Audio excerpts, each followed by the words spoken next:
Hi hello ನಮಸ್ಕಾರ ಗುರು. ನೀವು ನೋಡ್ತಾ ಇದ್ದೀರಾ ವಿಷನ್ ಕನ್ನಡ. ನಾನು ನಿಮ್ಮ ವಿಷನ್ ಕನ್ನಡಿಗ. ಗುರು, ಇವತ್ತು ಪಾರ್ಟ್ 3 ಅಂದರೆ ಟೊಮೊಟೊ ಬೆಳೆಯೋದು ಪಾರ್ಟ್ 3 ವಿಡಿಯೋ ಮಾಡ್ತಾ ಇದ್ದೀನಿ. ವಿಡಿಯೋ ಪಾರ್ಟ್ 3ದಲ್ಲಿ ನಾನು ಆಲ್ರೆಡಿ ಒಂದು ಸ್ಪ್ರೇದು ಇನ್ನೂ ಒಂದು 5 ದಿನದ ಮುಂಚೆನೇ ಅಪ್ಲೋಡ್ ಮಾಡಬೇಕಾಗಿತ್ತು. ಸೊ ಅಪ್ಲೋಡ್ ಮಾಡೋಕ್ಕಾಗದೇ ಇರೋ ಕಾರಣ, ಮಾಮೂಲಿ ರೇಷ್ಮೆ ಹುಳುಗಳಿರೋದು ಕಾರಣ ಅಪ್ಲೋಡ್ ಮಾಡೋಕ್ಕಾಗಲಿಲ್ಲ, ಕೆಲಸಗಳು ಜಾಸ್ತಿ ಇರೋದ್ರಿಂದ.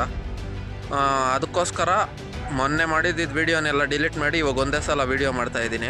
ಸೊ ಇನ್ನು ಸ್ಪ್ರೇಯಿಂಗು ಮತ್ತು ಬೇಸಾಯಗಳು ಮೇನ್ ಮ್ಯಾಟ್ರಿಗೆ ಬರೋದಾದರೆ, ಸೊ ಇಲ್ಲಿ ನೀವು ನೋಡ್ಬೋದು ಓಶಿನ್ ಅಂತ PI ಕಂಪ್ನಿದು ಡೆಫಿನ್ಚುರಾನು 20% SG ಅಂತ.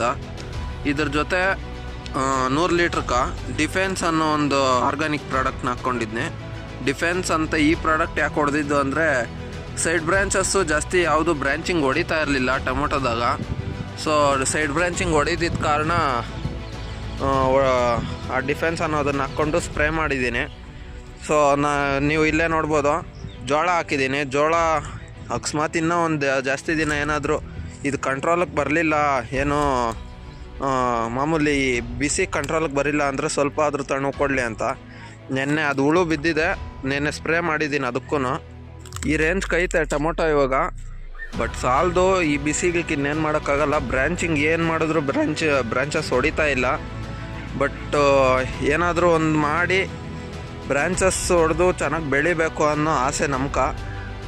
ಆದರೆ ಈ ಬಿಸಿಲು ಓವರ್, ಮಾಮೂಲಿ 39-40 ಡಿಗ್ರಿ ಸೆಲ್ಸಿಯಸ್ವರೆಗೂ ಬರ್ತೈತೆ. ಮೊನ್ನೆ 2 ದಿನ ಏನೋ ಮಳೆ ಬೀಳ್ಬೋದು ಅಂದ್ಕೊಂಡ್ವಿ, ಆ ಸ್ಟೇಜ್ ಇತ್ತು. ಬಟ್ ಮಳೆ ಬೀಳಲಿಲ್ಲ. ಇವಾಗ ನೋಡಿದ್ರೆ ಓವರ್ ಬಿಸಿ ಇಕ್ತೈತೆ. ಇನ್ನೂ ಯಾವಾಗ ಬೀಳುತ್ತೋ ಏನೋ ಮಳೆ ಗೊತ್ತಿಲ್ಲ. ಒಟ್ನಾಗಿ ಈ ಟೊಮೊಟೊ ಬೆಳೀತಾ ಇರೋರ್ಗೆ ಕಷ್ಟ ಅಂತೂ ಯಾರಿಗೂ ಹೇಳೋ ಹಂಗಿಲ್ಲ, ಅಷ್ಟು ಕಷ್ಟ ಆಗೈತೆ. ಸೊ ಈ ಕಡ್ಡಿ ಎಲ್ಲ ಉಣಿ ಎಲ್ಲ 5 ದಿನ 6 ದಿನ ಆಗೋಯ್ತು. ಮಾಮೂಲಿ ಫಸ್ಟೇ ಕಟ್ಟಾಕಿದ್ನೆ. ಇನ್ನೂ ಸೈಡ್ ಬ್ರಾಂಚಸ್ ಬಂದಿದ್ದಿದ್ರೆ, ಬ್ರಾಂಚಿಂಗ್ ಹೊಡೆದಿದ್ದಿದ್ರೆ ಅದಕ್ಕೂ ಕಟ್ಬೋದಾಗಿತ್ತು. ಇಷ್ಟೊತ್ತಕ್ಕೆ ಸೆಕೆಂಡ್ ಸಲ ಕಟ್ಟಬೇಕಾಗಿತ್ತು. ಬಟ್ ಏನು ಮಾಡೋದು, ಗ್ರೋತೇ ಇಲ್ಲ. ಏನು ಗಿಬರ್ಲಿಕ್ ಆ್ಯಸಿಡ್ ಹೊಡಿತೀರಾ, ಇಲ್ಲ ಸೈಡ್ ಬ್ರಾಂಚಸ್ ಆರ್ಗ್ಯಾನಿಕ್ ಪ್ರಾಡಕ್ಟ್ಸ್ ಹೊಡಿತೀರಾ, ಆದ್ರೂ ಆತ ಇಲ್ಲ. ಇನ್ನೇನು ಇದು ಮಾಡೋದು, ಏನು ಗ್ರೋತ್ ಬಿಸ್ಲಕ್ಕೆ ಗ್ರೋತೇ ಬರೆದಿದ್ರೆ ಇನ್ನೇನು ಮಾಡೋದು.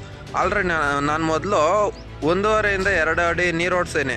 ಇವಾಗ ಅಲ್ಲಕ್ಕೂ ಜಾಸ್ತಿ ನೀರು ಓಡಿಸಿದ್ರು ಈ ಬ್ರ್ಯಾಂಚಿಂಗ್ ಹೊಡಿತಾ ಇಲ್ಲ. ಗಿಡ ಇವತ್ತಿಂದ ನಾಳೆ ಮಧ್ಯಾಹ್ನಕ್ಕೆ ನೋಡೋಷ್ಟೊತ್ತಿಗೆ ಬಾಡೋಗಿರ್ತೈತೆ. ಅಷ್ಟೊಂದು ಬಿಸಿಲು ಕಾಯ್ತೈತೆ. ಬಿಸಿಲಕ್ಕೆ ನಾವೇ ತಡಿಯೋಕ್ಕಾಗ್ತಾ ಇಲ್ಲ, ಇನ್ನು ಗಿಡಗಳು ಏನು ಮಾಡ್ತವೆ. ಸೊ ಇದೆ. ಇದಾದಮೇಲೆ 21ರಿಂದ 25ನೇ ದಿನ, ಇವಾಗ ಅಟ್ ಪ್ರೆಸೆಂಟು 26ನೇ ದಿನ ನಾನು ಈ ಟೊಮೊಟೊ ನಾಟಿ ಮಾಡಿ 26 ದಿನ ಆಗೈತೆ.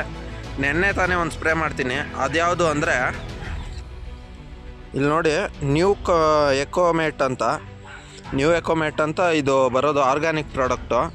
ಸ್ವಲ್ಪ ಸ್ಮೆಲ್ ಜಾಸ್ತಿ. ಈ ಬಯೋ ಆಯಿಲ್ಸ್ ಹಾಕಿರ್ತಾರೆ, ಮಾಮೂಲಿ ನೀಲಗಿರಿ ಎಣ್ಣೆ ಆ ಟೈಪ್ ವಾಸನೆ ಬರ್ತೈತೆ, ವಾಸನೆ ಜಾಸ್ತಿ. ಬಟ್ ಆದರೂ ಹೇಳಿರೋ ರೈತರ ರಿವ್ಯೂಸ್ ಪ್ರಕಾರ ಇದೇನೋ ಚೆನ್ನಾಗಿ ವರ್ಕ್ ಮಾಡುತ್ತೆ, ಸೈಡ್ ಬ್ರಾಂಚಸ್ ಚೆನ್ನಾಗಿ ಎತ್ಕೊಡ್ತೈತೆ ಅಂತ ಹೇಳೋರೆ. ನೋಡಬೇಕು. ನೆನ್ನೆ ಸ್ಪ್ರೇ ಮಾಡಿದ್ದೀನಿ. ಇವತ್ತು ನೋಡಿದ್ರೆ ಗೊತ್ತಾಗ್ತೈತೆ. ಇದೊಂದೇ ಹೊಡೆದಿರೋದು. ಟ್ರಿಪ್ಸು ಇದರಲ್ಲೇ ಕಂಟ್ರೋಲಿಗೆ ಬರುತ್ತೆ ಅಂತ ಇದು ಹೊಡೆದಿದ್ದೀನಿ. ಸೊ ಈ ಮರದ ಕೆಳಗಡೆ ಹಲಸಿನ ಮರ ಇದೆ. ಹಲಸಿನ ಮರದ ಕೆಳಗಡೆ ಇರೋ ಗಿಡಗಳು ಮಾತ್ರ ಸ್ವಲ್ಪ ಪರವಾಗಿಲ್ಲ, ಚೆನ್ನಾಗಿ ಗ್ರೋತ್ ಬಂದವೆ. ಬಟ್ ಈ ಬಿಸಿಲು ಜಾಸ್ತಿ ಎಲ್ಲಿ ಬೀಳ್ತೈತೋ, ಮಾಮೂಲಿ ಏರಿಯಾದಾಗ ಎಷ್ಟೈತೋ ಇಲ್ಲೆಲ್ಲ ನ್ಯಾಯವಾಗಿ ಬೆಳೀತಾ ಇಲ್ಲ. ನಾವು ಅಂದ್ಕೊಂಡಿದ್ದ ಮಟ್ಟಕ್ಕೆ ಗ್ರೋತಿಂಗ್ ಇಲ್ಲ. ಬಟ್ ಏನೂ ಮಾಡೋಕ್ಕಾಗ್ತಾ ಇಲ್ಲ. ಇದಕ್ಕೆ ಏನೇನೋ ಪ್ರಯತ್ನ ಪಡ್ತಾ ಇದ್ದೀನಿ. ಏನು ಮದ್ದುಗಳು ಹೊಡೆದ್ರೂ ಆತ ಇಲ್ಲ. ಬೇಸಾಯಗಳು ಲೆಕ್ಕಕ್ಕೆ ಹೋದರೆ 24 ಬಿಟ್ಟರೆ ಚೆನ್ನಾಗಿ ಗ್ರೋತ್ ಬರ್ತೈತೆ ಅಂತ ಇದ್ರು. ಅದನ್ನೂ ಬಿಟ್ಟಿದ್ದೀನಿ. ಬಟ್ ಏನು ಮಾಡಿದ್ರೂ ಗ್ರೋತ್ ನಾವು ಅಂದ್ಕೊಂಡು ಮಾಮೂಲಿ ಮಳೆಗಾಲದಲ್ಲಿ ಬರ್ತಾ ಇದ್ದಂಥ, ಇಲ್ಲ ಹೋದ ವರ್ಷ ಬಂದಿದ್ದಂಥ ಗ್ರೋತ್ ಇಲ್ಲ. ಈ ಟ್ರಿಪ್ಸು, ಮೈಟ್ಸು, ವೈಟ್ ಫ್ಲೈಗಳ ವಿಚಾರಕ್ಕೆ ಬರೋದಾದರೆ, ಎಲ್ಲೋ ಒಂದೊಂದಿದ್ವು. ನೆನ್ನೆ ಸ್ಪ್ರೇ ಮಾಡಿರೋದಕ್ಕೆ ಅದು ಇಲ್ಲ. ಸೊ ನೀರು ಎಲ್ಲ ಮೇಂಟೈನ್ ಆಗ್ತಾವೆ. ಸದ್ಯಕ್ಕೆ ಕರೆಕ್ಟಾಗಿ ನೀರು ಎಲ್ಲ ಮೇಂಟೈನ್ ಆಗ್ತಾವೆ. ಏನಂದರೆ ಇದು ಗ್ರೋತ್ ಇಲ್ಲ, ಅದೇ ಬೇಜಾರು. ಗ್ರೋತು ನಾವು ಅಂದ್ಕೊಂಡಿದ್ದ ಮಟ್ಟಕ್ಕೆ ಬರ್ತಾಯಿಲ್ಲ. ಅದರಲ್ಲಿ ಓವರ್ ನಾವು ಬೇಸಾಯಗಳು ಬಿಟ್ರೂ ಅಥವಾ ಸ್ಪ್ರೇಗಳು, ಯಾವುದೇ ಒಂದು ಫರ್ಟಿಲೈಸರು, ಮೈಕ್ರೋನ್ಯೂಟ್ರಿಯೆಂಟ್ಸು ಅಥವಾ ಟಾನಿಕ್ಗಳು, ಆರ್ಗ್ಯಾನಿಕ್ ಈ ಬೆಳೀಲಿ ಅಂತಲೇ ಸ್ಪೆಷಲ್ಲಾಗಿ ಸ್ಪ್ರೇ ಮಾಡ್ತಾರೆ. ಅಂಥವು ಮಾಡಿದ್ರೂ ಗ್ರೋತ್ ಬರದೇ ಇದ್ದರೆ ಇನ್ನೇನು ಮಾಡೋದು ಹೇಳ್ರಿ. ಸೊ ಅಲ್ಲಲ್ಲೇ ಒಂದು ಬೊಮ್ಮೆ ಗಿಡಗಳು ಹಾಕ್ಬಂದಂಗೆ ಅವೇ. ಅಟ್ ಪ್ರೆಸೆಂಟ್ ಈ ಟೊಮೊಟೊ ಬೆಳೀತಾ ಇರೋರು ಕತೆ ಬಾಧೆ ಏನು ಅಂತ ಅವ್ರಿಗೆ ಗೊತ್ತು, ರೈತರಿಗೆ ಆತ ಇಲ್ಲ. ಏನು ಮಾಡಿದ್ರು ಗ್ರೋತ್ ಬರ್ತಾ ಇಲ್ಲ. ಒಂದೊಂದು ಹತ್ರ ಗಿಡಗಳು ಸಾಯ್ತಾ ಇರ್ತವೆ. ನಮ್ಮದು ಒಂದು 2-3 ಗಿಡ ಸಾಯ್ತು. ಕ್ಲೋರೋ ಬಿಟ್ಟಿದ್ನಿ, ಕ್ಲೋರೋಫೆರಿಫಾಸು ಸರೋಯ್ತು. ಆದ್ರೂ ಈ ನಾಯಿಗಳ ಕಾಟ ಜಾಸ್ತಿ ನಮ್ಮ ತೋಟದಲ್ಲಿ. ಅದರಿಂದ ಸ್ವಲ್ಪ ಕಂಟ್ರೋಲ್ ಇಲ್ಲ, ಒಂದೊಂದು ಮುರಿದಾಗ್ತವೆ ಗಿಡನ. ಹಾಗೆ ರೈತರಿಗೆ ಇನ್ನೊಂದು ಸಲಹೆ ಏನಂದರೆ, ಮಾಮೂಲಿ ನೀರು ಬಿಡ್ತಾ ಇದ್ದೀರಾ ಕೆಲವರೆಲ್ಲ, ಕೆಲವು ಕಡೆ ಮಾಮೂಲಿ ರೈನ್ ಟ್ಯೂಬ್ಗಳಾಗ್ತಾ ಇದ್ದೀರಾ, ಕೆಲವರು ಸ್ಪ್ರಿಂಕ್ಲರ್ ಆಗ್ತಾ ಇದ್ದೀರಾ ಟೊಮೊಟೊಕ್ಕೆ ಗ್ರೋತ್ ಬರಲಿ ಅಂತ. ತಪ್ಪೇನಿಲ್ಲ, ಟ್ರಿಪ್ಸು ಕಂಟ್ರೋಲಿಗೆ ಬರ್ತೈತೆ. ಮಾಮೂಲಿ ಗ್ರೋತು ಪರವಾಗಿಲ್ಲ, ಒಂದು ಲೆವೆಲ್ಗಾದರೂ ಬರ್ತೈತೆ ಸ್ಪ್ರಿಂಕ್ಲರು ಇವೆಲ್ಲ ಹಾಕೋದ್ರಿಂದ. ಬಟ್ ಕಳೆ ಜಾಸ್ತಿ ಬರ್ತೈತೆ. ನೀವು ಕಳೆ ಬಂದಾಗ ಓವರು ತಕ್ಷಣಕ್ಕೆ ಇಲ್ಲ ಯಾವುದೋ ಒಂದು ಹರ್ಬಿಸೈಡು ಅಂದರೆ ಕಳೆ ಮದ್ದು ಯಾವುದಾದ್ರೂ ಒಂದು ಹೊಡೆದು ಅದನ್ನು ಕಳ್ಸಾಕಿದ್ರು ಸರಿ, ಇಲ್ಲ ಕೂಲಿಯವ್ರನಿಕ್ಕಿ ಒರೆಸಿದ್ರು ಸರಿ. ಆಲ್ಮೋಸ್ಟ್ ಕೂಲಿಯವ್ರನಿಕ್ಕಿ ಒರ್ಸೋಕ್ಕೆ ಟ್ರೈ ಮಾಡಿರಿ. ಯಾಕಂದರೆ ನಾವು ಮದ್ದುಗಳು ಹೊಡೆದು ಕಳೆ ಮದ್ದುಗಳು ಭೂಮಿ ವಿಷ ಆತೈತೆ. ತಿರ್ಗಿ ಅಲ್ಲಿ ಬೆಳೆಗಳು ಹಾಕಕ್ಕೆ ಹೋದ್ರೆ ಗಿಡಗಳು ಸಾಯ್ತಾ ಇರ್ತವೆ. ಆದ್ದರಿಂದ ಎಲ್ಲರೂ ಕಳೆ ಅತಿ ಬೇಗವಾಗಿ ಬಂದಿದ ತಕ್ಷಣ ಒರೆಸ್ಬಿಡ್ರಿ. ಯಾಕೆ ಈ ಮಾತು ಹೇಳ್ತಾ ಇದ್ದೀನಿ ಅಂದರೆ, ಕಳೆ ಯಾವಾಗ ಜಾಸ್ತಿ ಆತೈತೋ ಬರೋ ಟ್ರಿಪ್ಸು ಮೈಟ್ಸು ಇವೆಲ್ಲ ಕಳೆ ಒಳಗೆ ಬಂದು ಸೇರ್ಕೊಂತವೆ. ತಣ್ಣಗೆ ಇರ್ತೈತೆ ಬಿಸ್ಲಾಗ ಅಂತ. ಅದೆಲ್ಲ ನಮ್ಮ ಮೇಯ್ನ್ ಬೆಳೆ ಇಕ್ಕಿರ್ತಿರಲ್ಲ, ಮೇಯ್ನ್ ಬೆಳೆಗೆ ಅಟ್ಯಾಕ್ ಆಗೈತೆ ಅಂದರೆ ಅದು ಭಾರಿ ಕಷ್ಟ. ಕಳಿಸೋದು ಅದನ್ನು ಪೂರ್ತಿ ಟ್ರಿಪ್ಸು ಮೈಟ್ಸು ಇಲ್ದಂಗೆ ಮಾಡೋದು ಕೂಡ ಜಾಸ್ತಿ ಕಷ್ಟ. ಆದ್ದರಿಂದ ಕಳೆನ ಕರೆಕ್ಟಾಗಿ ನೋಡ್ಕೊಳ್ರಿ. ಸೊ ಇನ್ನೂ ಯಾರ್ಯಾರೆಲ್ಲ ಟೊಮೊಟೊ ಬೆಳೀತಾ ಇದ್ದೀರಾ ಅಟ್ ಪ್ರೆಸೆಂಟು, ಹೂವು ಯಾರ್ಯಾರು ಬೆಳೀತಾ ಇದ್ದೀರಾ, ಇವಾಗ ಯಾರ್ಯಾರು ನಾಟಿ ಮಾಡ್ತಾ ಇದ್ದೀರಾ ಕಾಮೆಂಟ್ ಮಾಡಿ. ಏನೇನು ಈ ಟೊಮೊಟೊ ಬೆಳೆದಿರೋರಲ್ಲಿ ನಮ್ಮ ಬ್ಯಾಚು ಅಂದರೆ ಒಂದು 20-30 ದಿನ ಆಗಿರೋ ಬ್ಯಾಚುಗಳು ಏನೇನು ಕಷ್ಟ ಆಗ್ಲವೆ, ಏನೇನು ಪೆಸ್ಟಿಸೈಡ್ಸ್ ಯೂಸ್ ಮಾಡ್ತಾ ಇದ್ದೀರಾ, ಯಾವುದ್ರಲ್ಲಿ ರಿಸಲ್ಟ್ ಬಂದೈತೆ ಅನ್ನೋದನ್ನು ಒಂದು ಸಲ ಕಾಮೆಂಟ್ ಮಾಡಿ. ಅದನ್ನು ನೋಡ್ಕೊಂಡು ನಾವು ಯೂಸ್ ಮಾಡ್ಬೋದು. ಸೊ ಈ ವಿಡಿಯೋಕ್ಕೆ ಇಷ್ಟೇ. ಹಾಗೆ ಇದೇ ಥರ ನೆಕ್ಸ್ಟ್ ಇನ್ನೂ ಇನ್ಫಾರ್ಮೇಟಿವ್ ಅಗ್ರಿಕಲ್ಚರಲ್ಲು ಮತ್ತು ಬೇರೆ ಥರದ್ದು ಇನ್ಫಾರ್ಮೇಟಿವ್ ವೀಡಿಯೋಸ್ಗೋಸ್ಕರ ವಿಷನ್ ಕನ್ನಡ ಯೂಟ್ಯೂಬ್ ಚಾನಲ್ನ ದಯವಿಟ್ಟು ಸಬ್ಸ್ಕ್ರೈಬ್ ಮಾಡಿ.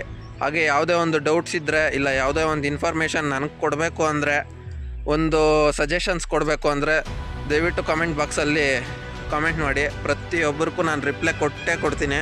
ಯಾರಿಗೇನು ರಿಪ್ಲೈ ಕೊಡ್ದಿರ ಏನಿಲ್ಲ, ಪ್ರತಿಯೊಬ್ಬರಿಗೂ ರಿಪ್ಲೈ ಕೊಡ್ತೀನಿ. ನೀವೇನಾದರೂ ಸಜೆಷನ್ಸ್ ಮಾಡಿದರೆ ಅದನ್ನು ಕರೆಕ್ಟಾಗಿ ತಿಳ್ಕೊತೀನಿ. ಮೊನ್ನೆ ನೋಡ್ಬೋದು ನೀವು, ಒಂದು 2-3 ಕಮೆಂಟ್ ಮಾಡಿದರೆ ಇಂಥ ಒಂದು ಪೆಸ್ಟಿಸೈಡ್ಸು ಅಥವಾ ಡ್ರಿಂಚಿಂಗ್ ಮಾಡಿರಿ ಅಂತ. ಅದನ್ನೆಲ್ಲ ಯೂಸ್ ಮಾಡಿದ್ದೀನಿ. ಆ ಡ್ರಿಂಚಿಂಗ್ ಎಲ್ಲ ಮುಗಿಸಿದ್ದೀನಿ ಆಲ್ರೆಡಿ. ಯಾಕಂದರೆ ರೈತರು, ಅನುಭವ ರೈತರು ಹೇಳ್ತಾರೆ ಇಂಥದ್ದು ಯೂಸ್ ಮಾಡಿದ್ರೆ ಚೆನ್ನಾಗಿರ್ತೈತೆ, ಒಳ್ಳೆ ರಿಸಲ್ಟ್ ಬರ್ತೈತೆ ಅಂತ. ಅದನ್ನೊಂದು ಸಲ ಮಾಡಿಬಿಟ್ರೆ ಟೆನ್ಷನ್ ಇರಲ್ಲ. ಎಲ್ಲ ಆಗೋದ್ಮೇಲೆ ಗಿಡಗಳು ಒಣಗಕ್ಕಿಡಿದ್ಮೇಲೆ ಅಯ್ಯೋ ಆ ರೈತರು ಹೇಳಿದ್ರು ಮಾಡಬೇಕಾಗಿತ್ತು ಅಂತ ಅನ್ಕೊಳಕ್ಕಾಗಲ್ಲಲ್ಲ. ಸೊ ಒಂದೇ ಸಲ ಫಸ್ಟೇ ಮಾಡಿದರೆ ಪ್ರಿಕಾಷನರಿಯಾಗಿ ಡ್ರೆಂಚಿಂಗು ಇಂಥವೆಲ್ಲ ಬೆಸ್ಟು. ಆದ್ದರಿಂದ ವಿಷನ್ ಕನ್ನಡ ಯೂಟ್ಯೂಬ್ ಚಾನಲ್ನ ದಯವಿಟ್ಟು ಸಬ್ಸ್ಕ್ರೈಬ್ ಮಾಡಿ. ನಿಮ್ಮ ಫ್ರೆಂಡ್ಸ್ ಆ್ಯಂಡ್ ಫ್ಯಾಮಿಲಿಗೆ ಈ ವಿಡಿಯೋನ ಶೇರ್ ಮಾಡಿ. ಹಾಗೆ ಈ ವಿಡಿಯೋನ ಲೈಕ್ ಮಾಡಿ. ಈಗ ನೀವು ಒಂದೊಂದು ಲೈಕು ಒಂದೊಂದು ಸಬ್ಸ್ಕ್ರೈಬ್ ಮಾಡೋದ್ರಿಂದನೂ ನನಗೆ ಮೋಟಿವೇಶನ್ ಸಿಗುತ್ತೆ. ಇನ್ನೂ ಹೆಚ್ಚೆಚ್ಚು ಇನ್ಫಾರ್ಮೇಟಿವ್ ವೀಡಿಯೋಸ್ನ ಆಗೋಕ್ಕೆ ಸಹಾಯ ಆಗುತ್ತೆ.